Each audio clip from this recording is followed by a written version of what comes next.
Hey guys, welcome to the part 2 of chapter 1, which chapter 1 talking about SQC-1. In the last video, we had talked about SQC-1. SQC-1 requires you to make an SOQC, which is System of Quality Control, and SOQC has 6 elements 1, 2, 3, 4, 5, one more 6 elements. Okay. So the 6 elements went by LEAHEM,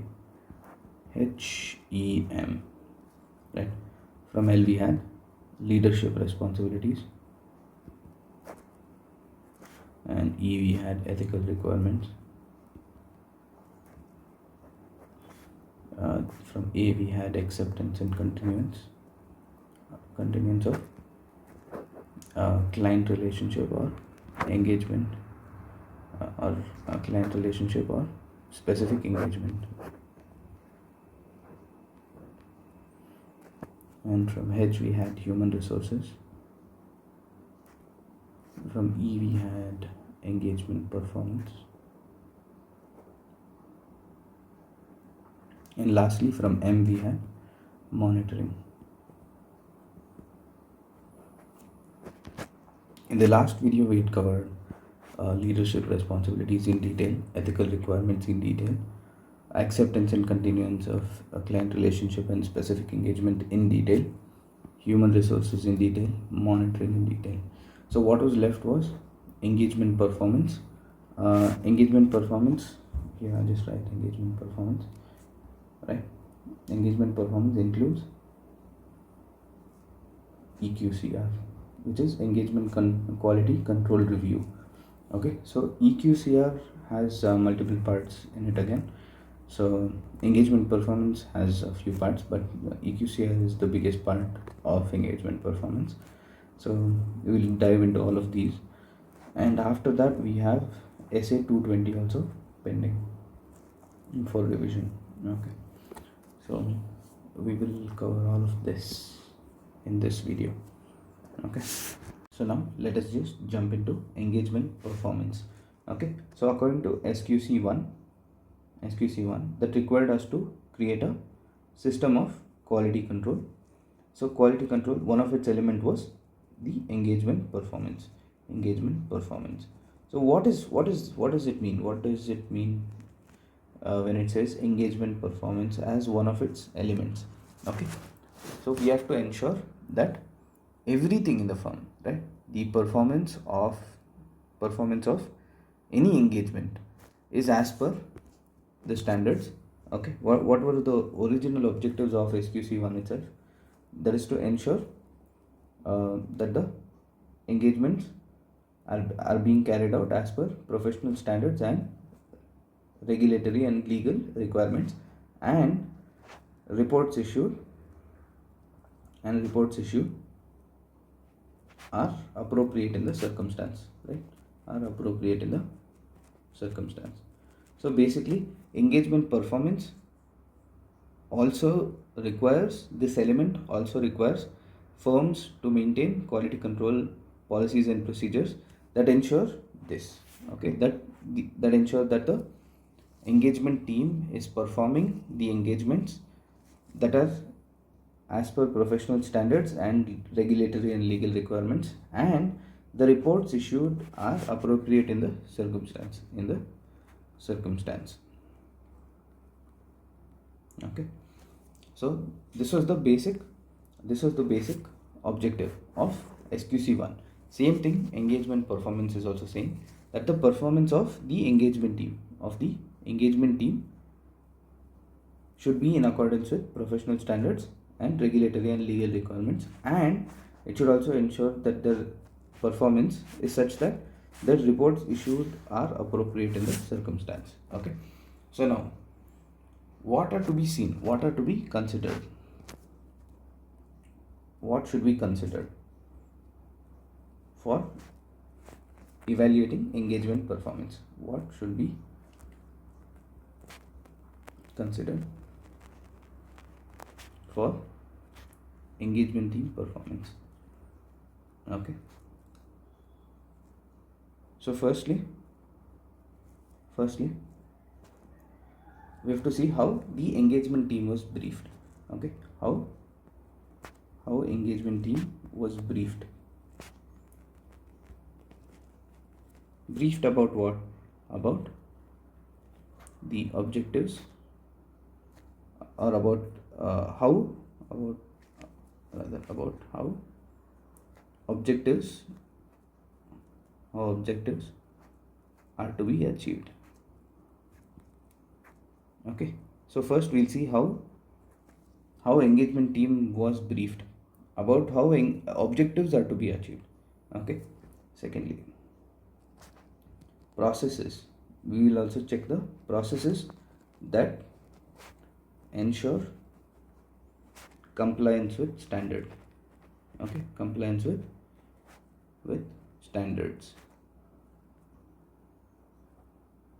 Okay, next, third, we will also see processes relating to supervision, staff training, right? We will also see processes. We will also consider processes relating to review. Review of what? Review of the work performed. Right? Performed. Okay. Next, we will see whether the documents support the conclusions reached. Okay, whether the documents support the conclusions reached. Right, we'll see all this. Excuse the traffic noise. I'll just pause for a sec. And lastly, the sixth point. The sixth point is processes to ensure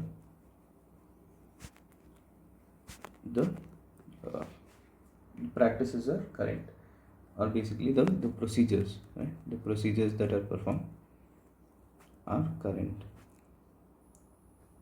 So basically, what does this last line mean? Okay, now we have to ensure that the procedures that are being used are current. Okay, meaning they are up to date. Okay, so basically these are the 6 points that are to be considered while performing, or while checking the engagement team's performance. Okay, so firstly we'll see how the engagement team was briefed about how objectives are to be achieved. Secondly, processes that ensure compliance with standards. Second, processes relating to supervision, staff training and coaching. Fourth point, processes related to review of work performed. Fifth, documents. We'll check whether the documentation supports the conclusions that are reached.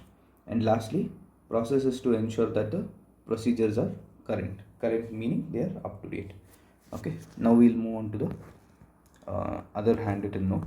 Right, we'll just go through that as well with regard to engagement performance. Yes. So as I told you, it is divided into 3 parts. So the first part is over here. First part is the matters that are to be considered for achievement of engagement objectives. Okay, so what are the matters that are to be considered? Okay, secondly, second part relates to consultation. Okay, when there is difference between opinion between the members inside the engagement team, or between the engagement partner and the reviewer. Okay, so all that when consultation is required. Okay, so that we'll also see. And lastly, third part being EQCR. EQCR is one of the biggest parts in engagement performance. Okay, so we'll get to it later. Now we'll just revise what we had seen in the past few minutes.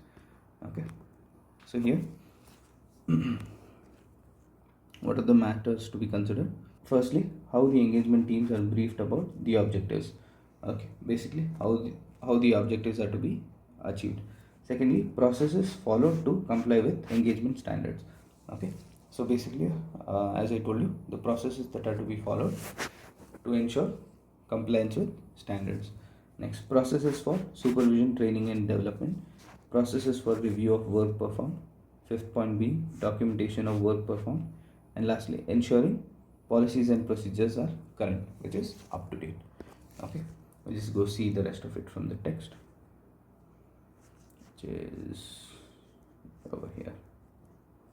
There you go. Okay.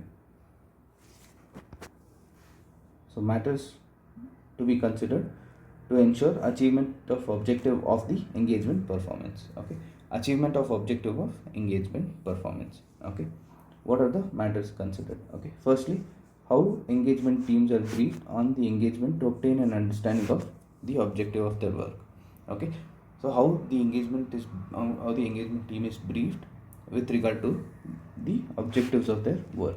Okay, see, you don't have to remember the full line to line, word to word. Okay, so if it is confusing, just remember the underlined part. Okay, how engagement teams are briefed of the objectives of their work. Okay, next, processes for complying with applicable engagement standards. Okay, processes for complying with applicable engagement standards. Okay, first is how they are briefed. Second is with regard to compliance with standard. Third is with regard to engagement supervision, staff training and coaching. Okay, so how the processes are implemented for supervision, training and coaching. Okay, fourth one being methods for reviewing work performed, significant judgments and the form of report being issued, whether it's going to be a modified report or an unmodified report, whether qualified or disclaimer or adverse opinion, like that. Okay, next, appropriate documentation for the work performed and timing and extent of the review. Okay, and lastly, processes to keep all policies and procedures current. So these are the 6 points that are to be considered for ensuring engagement performance is as per professional standards and legal and regulatory requirements, and the reports issued are appropriate in the circumstance. Okay, so this is what was there as per engagement performance. Okay, we'll come back to it later again. Okay, next, consultation. Okay, this is the second part. Okay, so this is the second part of engagement performance. Okay, so firstly, let me move on this first. Okay, right, with regard to consultation, the firm should establish policies and procedures designed to provide it with a reasonable assurance that these 4 points. Okay, firstly, appropriate consultation takes place on difficult matters. Okay, firstly, it should give you assurance that appropriate consultation is being taken place on difficult matters. Secondly, sufficient resources are available to enable appropriate consultation. Okay, so there should be enough resources for your engagement teams to go and avail these consultation. First is that they have to take appropriate consultation on difficult matters. Secondly, they should also have sufficient resources to enable such appropriate consultations, right? Third, the nature and scope of such consultations are documented, and conclusions resulting from consultations are documented and implemented. Very easy. Okay, first is consultation is taken on difficult matters. Second, sufficient resources are there to take appropriate consultation. And third, nature and scope of consultations are documented, and then conclusions are also documented and implemented. Okay, so let's just go off screen and just try to memorize that. So with regard to consultation, so firstly, we need to or rather firms need to establish quality control policy and procedure, or QCPP, to provide it with reasonable assurance that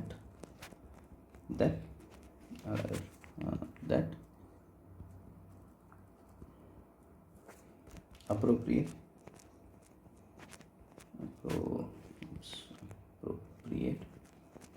consultation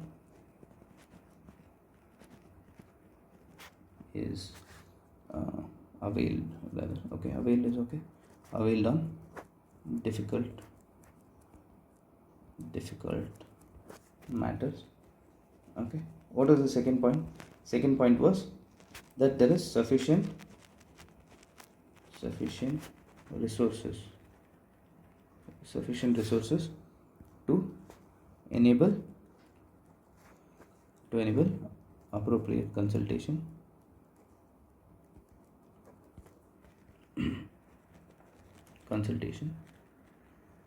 third point being nature and scope of consultations are documented. And lastly, conclusions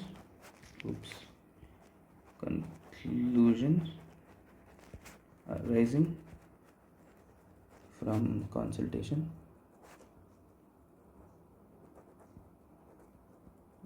from consultations are documented and implemented.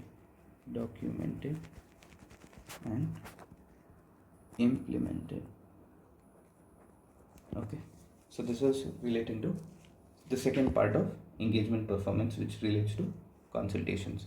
Okay, first that firms need to establish quality control policy and procedures to provide it with reasonable assurance that appropriate consultation is availed on difficult matters. Sufficient resources are there to enable appropriate consultation. Okay, nature and scope of consultation are documented, and then conclusions from consultations are also documented and implemented. Okay, let's just go back. Yeah.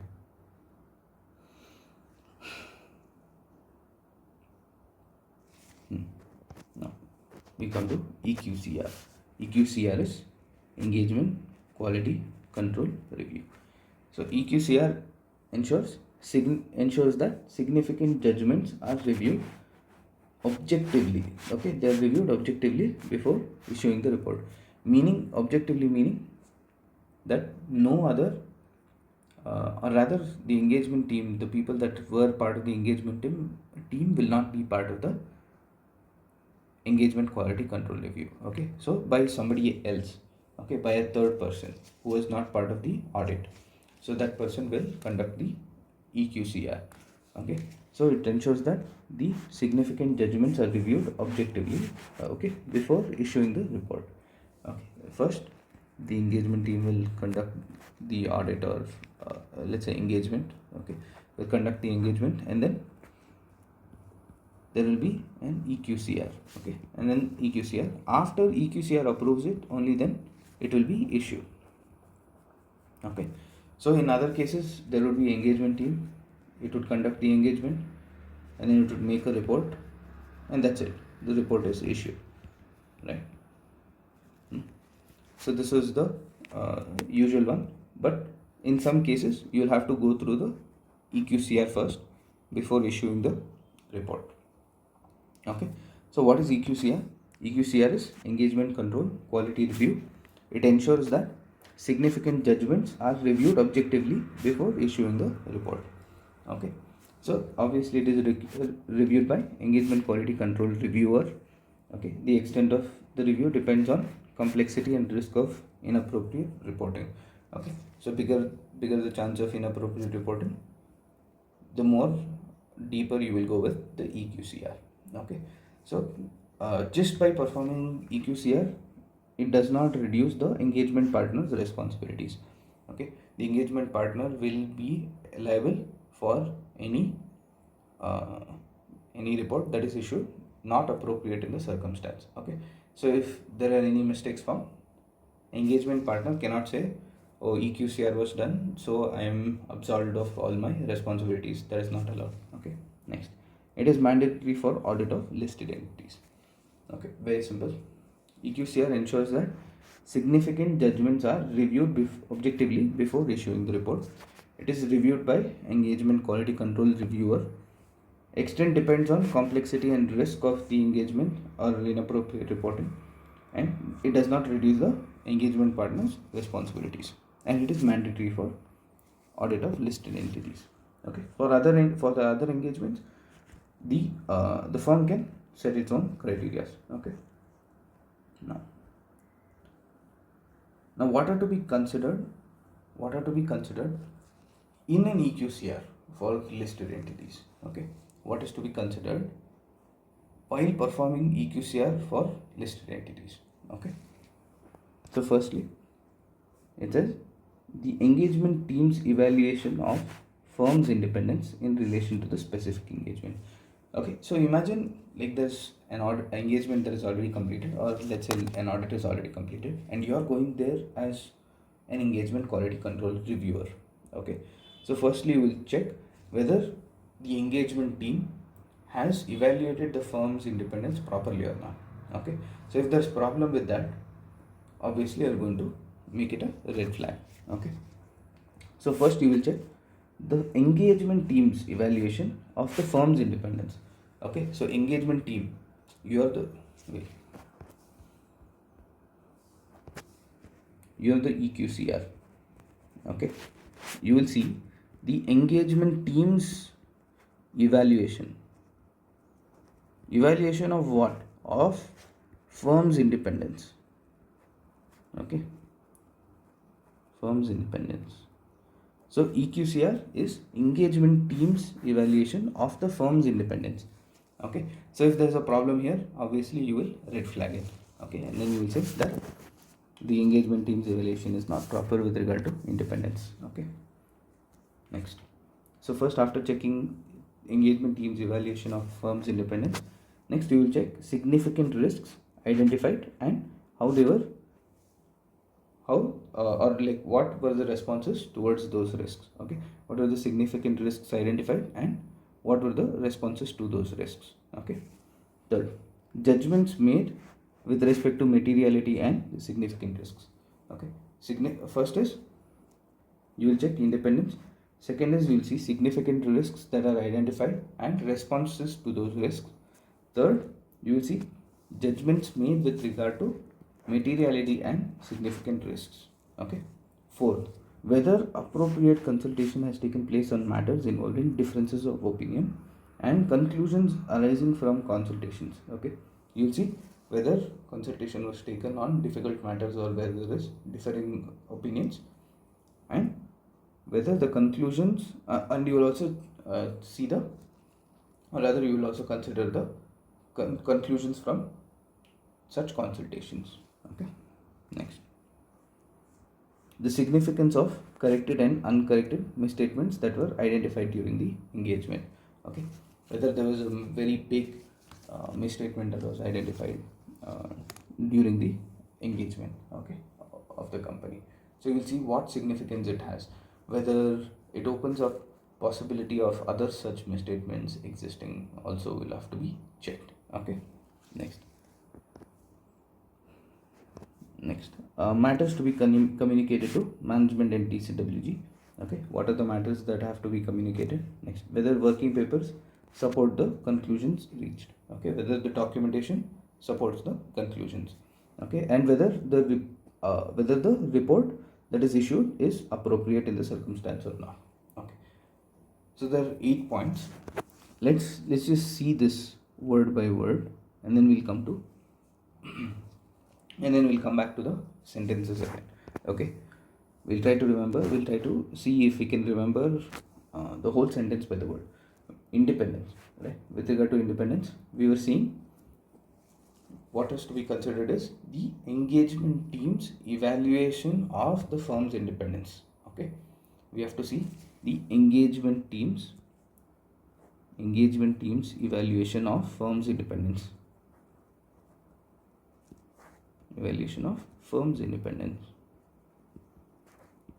Okay, next, significant risks that were identified and responses to those risks, right? So significant risks that were identified and responses to those risks. Okay, next, third, judgments relating to materiality and significant risks. Okay, judgments relating to materiality and significant risks. Okay, next comes consultation with regard to whether consultation was taken for difficult matters or where there were differing opinions, right? And the conclusions from such consultations as well, that also we will consider. Okay.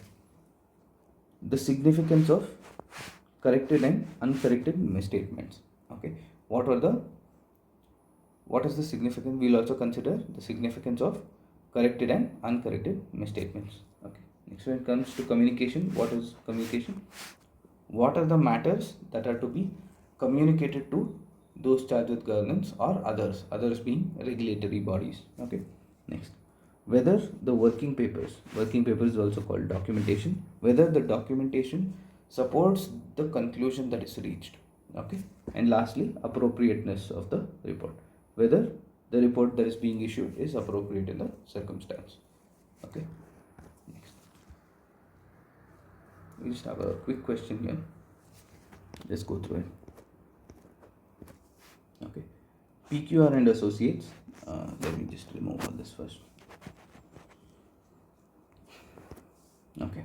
PQR and Associates Chartered Accountants is a partnership firm having 3 partners, P, Q, and R. Okay.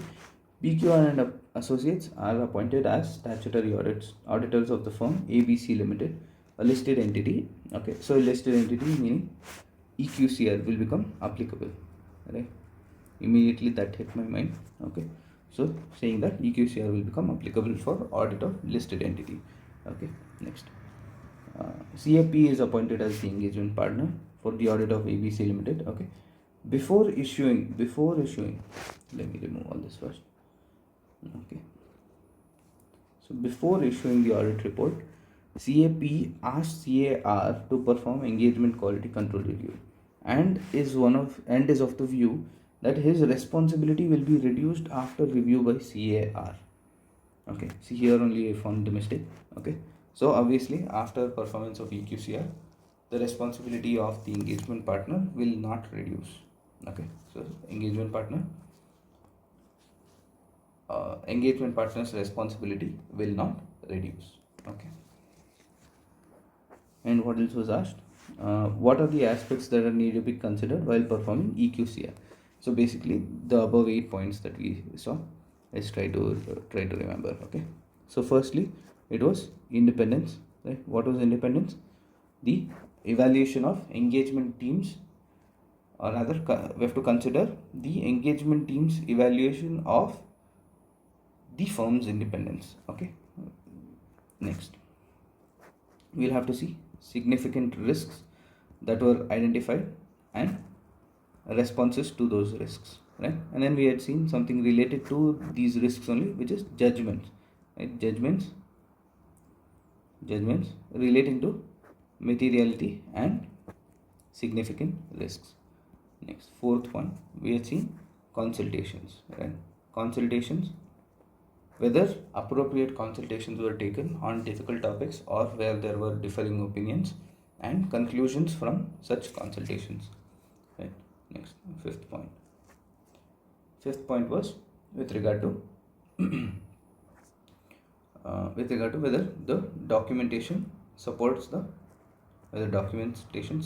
conclusions that were reached, right? Whether it supports the conclusions that were reached.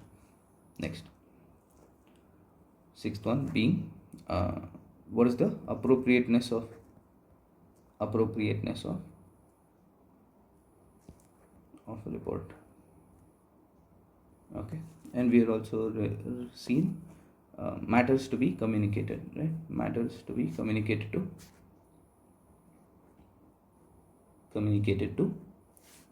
TCWG or others. Others being any regulatory bodies. Okay, I think I'm missing one here, which is the 8th point. Let's just go see that once. Okay. Oh yeah, the significance of corrected and uncorrected misstatements. So that will also be that also has to be considered. Okay. Now, who can become an engagement quality control reviewer? Okay. So a partner or any other qualified person. Let me just remove this. Okay. So a partner or any other qualified person who is a member of ICI. Okay, so obviously they have to be a chartered accountant then. Okay, so they have to be a member of ICI. Okay, and not part of the engagement team. Okay, so not part of the engagement team that perform the original audit. Okay, or original engagement. Okay, next, who objectively evaluates significant judgments made by the engagement team and can be from another firm also with similar background.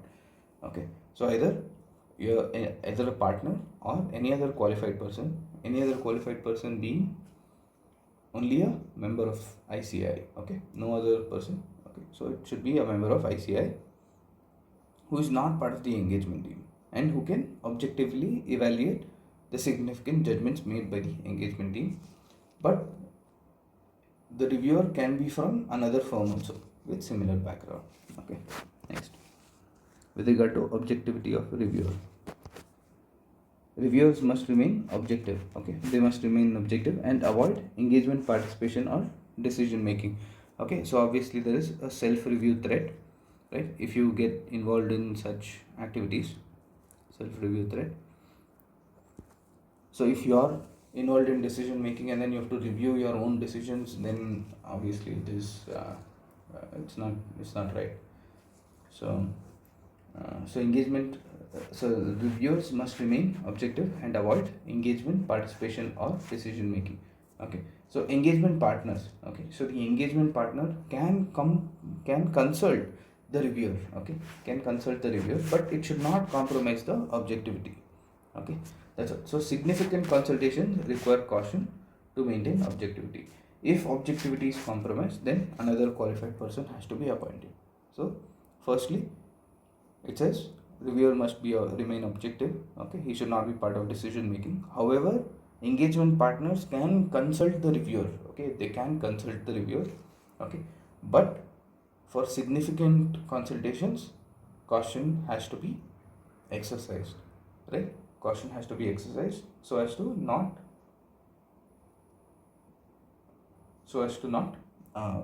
hurt objectivity. Okay, so if objectivity is compromised, then another qualified person will have to take his place. Okay, and the firm's policy should allow reviewer replacement if objectivity is affected. Okay,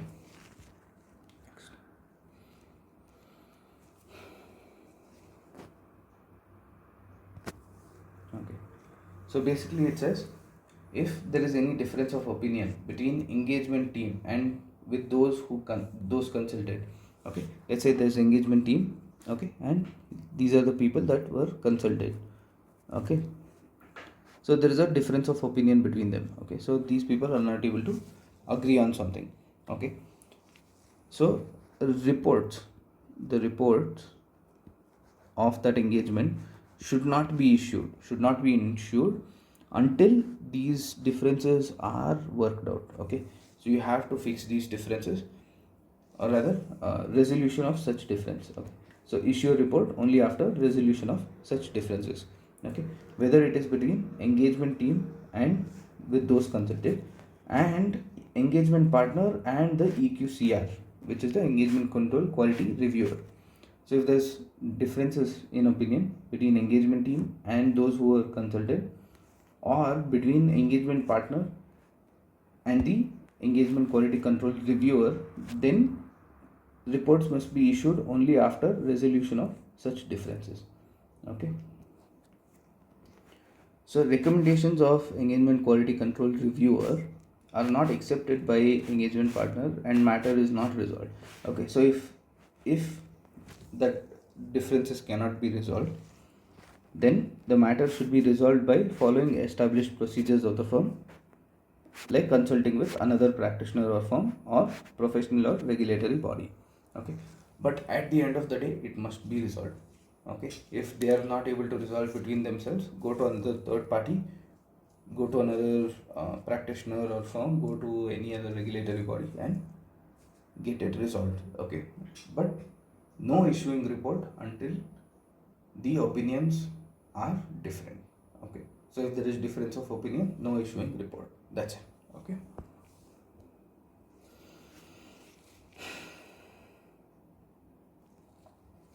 next we move on to engagement documentation. Okay, this is the last part for SQC1. After this we'll do the we'll start with essay 220. Okay, I think I might put it in another video because I think it's already quite late. Okay, so first let's see with regard to engagement documentation. Okay, engagement files should be completed not more than 60 days, meaning within 60 days. So within 60 days it must be complete. Okay, within 60 days. Okay, in case of multiple reports, for each report. Okay, so treat each report as its own time frame. Okay, so let's say this report rather for engagement 1 was completed here. Okay, so from here we'll count 60 days. Okay, from here 60 days. Okay, and then let's say engagement 1.1. Okay, and let's say now engagement 1.2 was there. Okay, so now from here we'll count 60 days. Okay, from here we'll count 60 days. Okay, so each report will be treated as having its own time frame. Okay, next, firms should establish policies and procedures designed to maintain confidentiality, safe custody, integrity, accessibility, and retrievability. So obviously it should maintain confidentiality, safe custody, integrity, accessibility, and retrievability. Whatever you have received, you have to keep it confidential in your custody, and you have to maintain integrity. Okay, and it should be accessed and retrieved whenever required. Okay, establish retention policies for meeting the firm's in legal requirements. Okay, so basically if the law says you have to retain it for 8 years, then you have to put it in the firm's policy that it has to be retained for at least 8 years. Okay, if you want to retain it for 10 years, 20 years, it's your headache. Okay, next, in case of specific case of audit engagements, retention period ordinarily is no shorter than 7 years, meaning for at least 7 years it has to be maintained. Okay, what are they talking about? The engagement documentation. Engagement documentation must be maintained for at least 7 years. Okay, from 7 years from the date of auditor's report, or if later the group auditor's report. Okay, so either your auditor's report from 7 years from here, or 7 years from completion of group auditor's report. Okay, on date of group auditor's report. Okay, next, engagement documentation is firm's property. Okay, it belongs to the firm that perform the engagement. Okay, nobody else has access to it unless otherwise specified by law. Okay, so as of now I don't think you've come across anything that would say that engagement documentation is somebody else's property. We've seen that engagement documentation is the firm's property itself. Okay, next, firm may share portions of its documentation with clients if this doesn't undermine the work validity or independence. Okay, so firm may share, but it is firm's property. Okay, next, I think this you can just pause and read on your own. Okay, it's very simple. Next, you can just see from the beginning once. Okay, very quick revision. Okay, so now with regard to engagement performance, it had 3 parts. First one is matters to be considered to ensure achievement of objective of engagement performance. Okay, second one is consultation, and third one is engagement quality control review. Okay, or EQCR. Okay, EQCR had multiple parts in it, and we'll revise that also now. Okay, what are the matters to be considered for to ensure the achievement of engagement performance? Okay, or achievement of objective of engagement performance. Firstly, how the engagement teams are briefed, right, to obtain an understanding of objectives of their work. Second, processes for complying with standards, processes for supervision, processes for reviewing and appropriate documentation of the work performed, and then processes to keep all policies and procedures current. Okay, very simple 6 points. Okay, next, consultation. Okay, firms should establish policies and procedures designed to provide it with reasonable assurance that appropriate consultation takes place on difficult matters, sufficient resources are available to enable appropriate consultation. Third, nature and scope of consultations are documented, and conclusions resulting from consultations are also documented and implemented. Okay, next. coming to EQCR. EQCR ensures that significant judgments are reviewed objectively before issuing the report. Okay. Review by engagement quality control reviewer is done. Okay. Who is going to do the review? Engagement control quality reviewer. Okay. The extent of the review depends on complexity and risk of inappropriate reporting. This does not, EQCR does not reduce engagement partners' responsibilities. Okay, and it is mandatory for audit of listed entities. For other engagements, it depends on the firm. Okay. Next, what are the considerations to be made during EQCR? Okay, so engagement quality control review for audit of listed entities includes consideration of the following.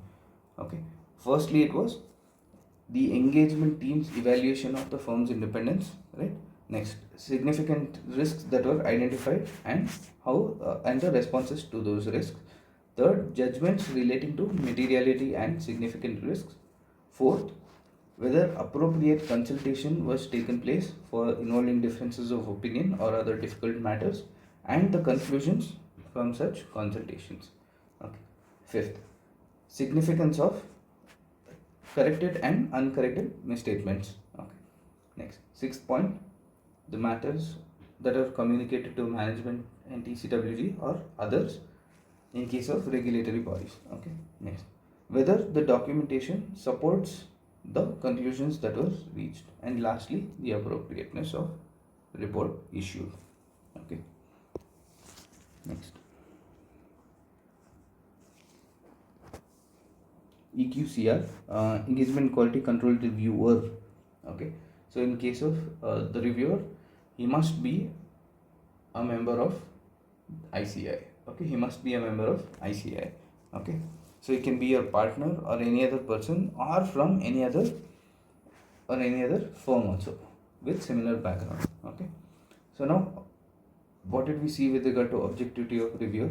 Okay, first he must remain objective, right? He must remain objective, and he must not involve himself in any decision making or engagement participation. Okay, however, engagement partner can come and consult the reviewer, but on significant consultations, the reviewer must ensure that consultation does not affect the objectivity. Okay, if objectivity is compromised, then another qualified person, who is the qualified person, that reviewer who is a member of ICI, should be replaced, right? Or rather, the person whose objectivity was compromised, that person should be replaced with another qualified person. Okay. Next, the firm's policy should allow a reviewer replacement in case objectivity is affected. Okay. Next, if there is any difference of opinion, between engagement team and those consulted, or between engagement partner and the engagement quality control reviewer, then issue of report should not take place. Okay, so according to this, it says you must issue a report only when there is no difference of opinion between engagement team and those consulted and engagement partner and the EQCR. Okay, so if there is any if the recommendation of EQCR is not accepted by engagement partner and the matter is not resolved, matter should be resolved by following the established policies, and even if it's not being done through that, then you have to consult in other practitioners or firms or go to any regulatory or professional body. Okay. Next, with regard to engagement documentation, we saw that the documentation must be completed within 60 days after the auditor's report. Okay, 60 days from auditor's report. In case of multiple reports, then for each report it will have its own separate timeline, right? Next, it should establish policies for CCIA, okay, for confidentiality, custody, integrity and accessibility. Okay, accessibility includes accessibility and retrievability. Okay. Next, establish firm's retention policies, right? For example, we saw that in case of audit engagements, they have to be maintained for 7 years from the date of auditor's report, or if later date of group auditors report. Okay, 7 years from either date of auditors report or 7 years from date of group auditors report. Okay, the engagement documentation is firm's property, but can they give the documentation to the clients? Yes. Okay, firm may share portions of documentation with clients, but it should not undermine the validity of work or independence. Okay, so this is what we had seen with regard to engagement performance.